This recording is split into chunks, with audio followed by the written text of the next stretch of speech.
안녕하세요. 책 읽는 시간 15분입니다. 오늘 제가 읽어드릴 책은 굿 라이프고요. 저자는 최인철, 출판사는 21세기 북스입니다. 이 책은 프롤로그와 3개의 파트, 그리고 에필로그로 구성되어 있습니다. 프롤로그의 제목은 행복을 넘어 굿 라이프로, 파트 1의 제목은 행복한 삶, 파트 2의 제목은 의미 있는 삶, 파트 3의 제목은 품격 있는 삶, 에필로그의 제목은 굿 라이프 10계명입니다. 그럼 프롤로그부터 읽어드리도록 하겠습니다. 프롤로그, 행복을 넘어 굿 라이프로. 인간은 모두 이론가다. 이론가답게 우리는 각자의 이론에 따라 자신의 삶을 살아간다. 행복도 마찬가지다. 행복에 관한 자신의 이론이 각자의 행복을 만들어간다. 따라서 원하는 만큼의 행복을 누리고 있지 못하다면 자신의 기질이나 환경이 문제일 수도 있지만 행복에 대한 자신의 이론이 문제일 수도 있다는 생각을 해봐야 한다. 어쩌면 우리는 행복을 순간의 쾌락 정도로만 오해하고 있는지도 모른다. 어쩌면 우리는 행복이라는 이름의 특별한 감정이 따로 있을 것이라고 오해한 나머지 이미 충분히 즐겁고 호기심이 충만하고 삶의 고요함을 누리고 있으면서도 행복하지 않다고 불안해하는지도 모른다. 어쩌면 우리는 행복이 성공을 포기해야만 찾아오는 것이라고 오해한 나머지 행복해지는 것을 주저하는지도 모른다. 어쩌면 우리는 행복이 유전의 산물이기 때문에 노력해도 소용없다는 냉소주의에 빠져 있는지도 모른다. 어쩌면 우리는 생존과 번식만이 인간의 궁극적 목적이라는 진화심리학의 논리 앞에서 쩔쩔매고 있는지도 모른다. 어쩌면 우리는 행복을 철저하게 마음의 문제라고만 생각한 나머지 라이프 스타일을 바꾸는 것을 등한시하고 있는지도 모른다. 어쩌면 우리는 행복은 도덕이나 윤리와는 무관한 것이라고 생각한 나머지 타인의 행복을 해치면서까지 자신의 행복을 추구하는 품격 없는 삶을 살고 있는지도 모른다. 굿 라이프는 이런 오해와 염려를 다루고 있다.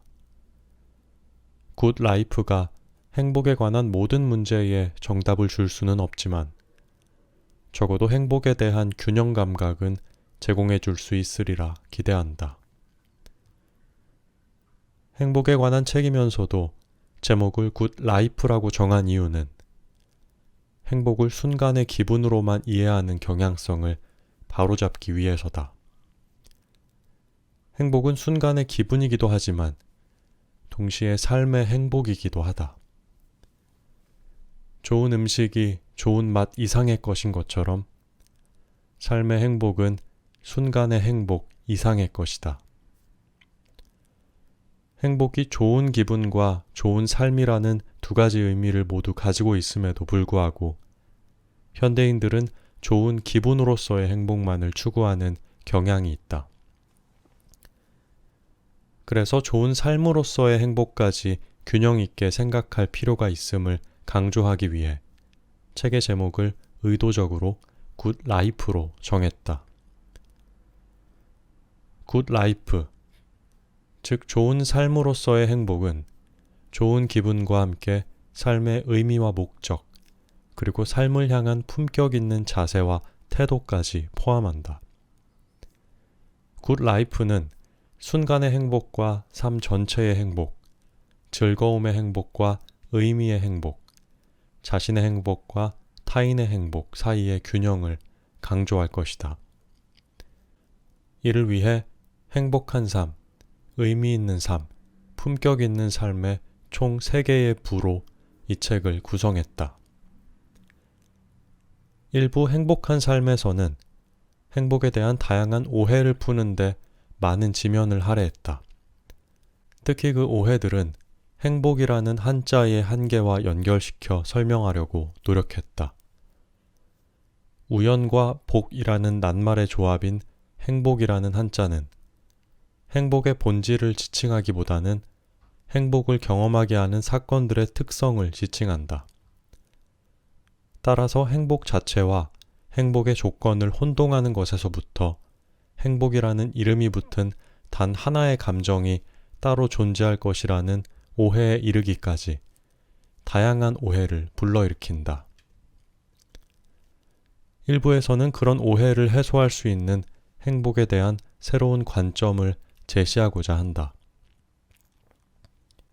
이어서 행복과 유전의 관계에 대한 균형 잡힌 이해를 돕기 위해 다양한 연구 결과를 소개했다. 유전의 힘을 확인할 수 있는 쌍둥이 연구와 환경의 힘을 확인할 수 있는 이민자들의 행복 연구를 함께 소개하여 유전과 환경의 상대적 영향력을 균형 있게 비교할 수 있도록 했다. 마지막으로 행복한 사람들의 삶의 기술 10가지를 소개했다. 행복해지기 위해 이렇게 살라거나 저렇게 살라는 처방을 제시하기보다 행복한 사람들과 행복하지 않은 사람들의 차이를 보여주는 연구들을 소개함으로써 독자들 스스로 자신에게 적합한 행복의 기술을 찾아보도록 했다. 2부 의미 있는 삶은 의미의 의미를 논하는 것으로 시작했다. 의미를 행복의 요소로 포함시키는 것이 부담스러운 이유는 의미를 보는 관점이 지나치게 무겁기 때문이다. 대의를 위해 자신을 희생하는 삶, 봉사하는 삶, 순교자의 삶처럼 크고 무거운 것만 의미라고 생각하는 경향이 있다.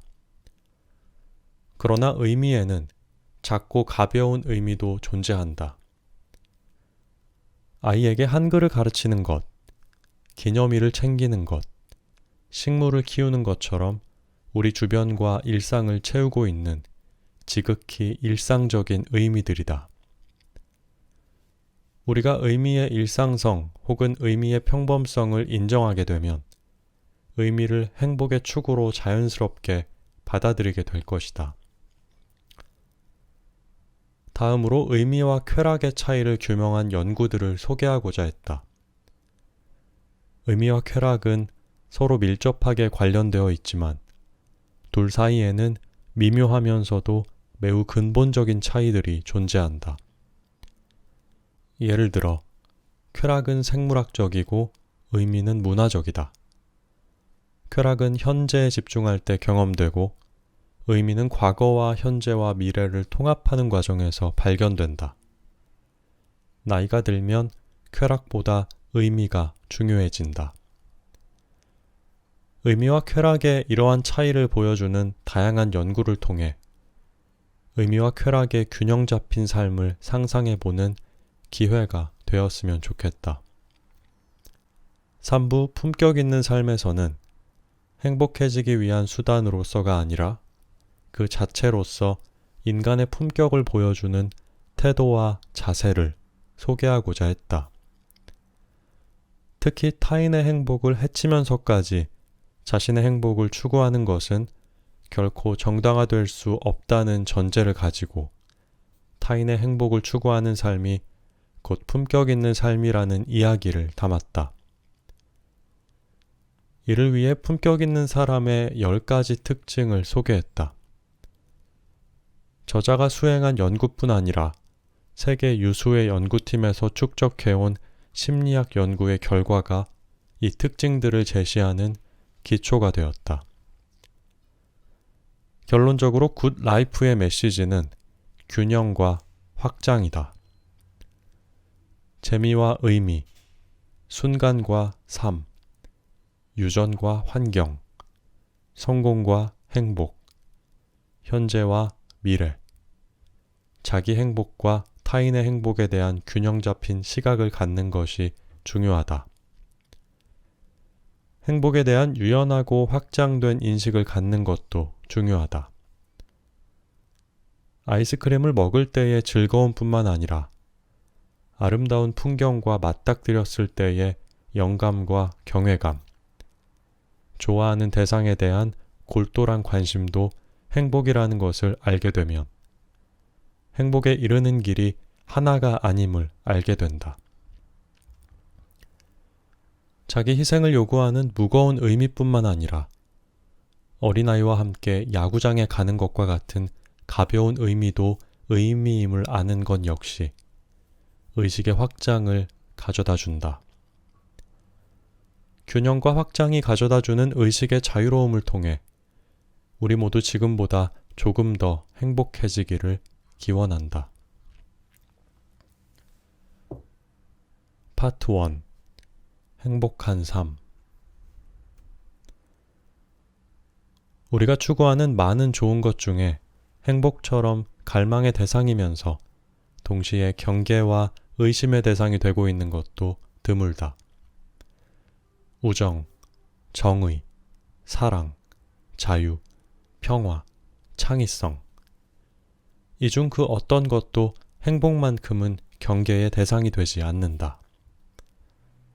그것을 추구하는 사람이 가벼운 사람이라고 오해받지도 않는다. 행복을 연구하는 것에 대해서도 사람들은 경계의 끈을 놓지 않는다. 우리 삶에는 행복 말고도 중요한 것이 많다는 논리로 행복 연구의 중요성을 의심한다.